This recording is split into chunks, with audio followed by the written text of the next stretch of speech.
We're talking today about Alzheimer's disease. This is a terrible disease that can affect anyone, no matter how healthy or active they are.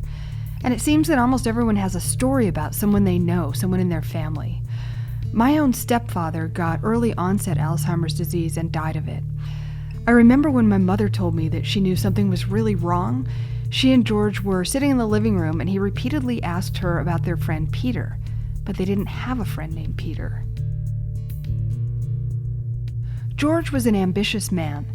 He'd served in the military, and after that he became a college professor and then a university president and finally the head of a major museum. He loved to read, play sports, go ocean fishing on his motorboat, and all of those things were destroyed by Alzheimer's. His decline was a rocky ride for the family. He started doing crazy things like walking unbidden into the house of neighbors, even of complete strangers.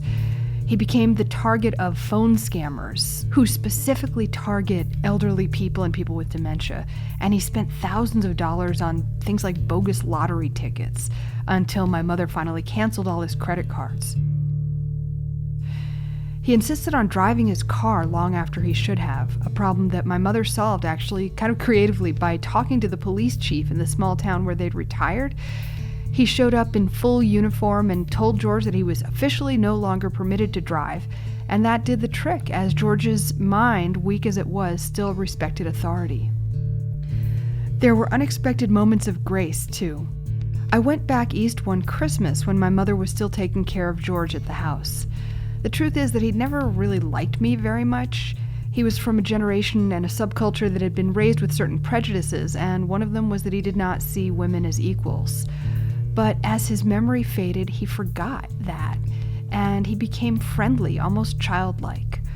When my mother was in the other room, he said, "I'm so glad that you've come home for Christmas, not just for your mother's sake, but for my sake, and you are a wonderful person."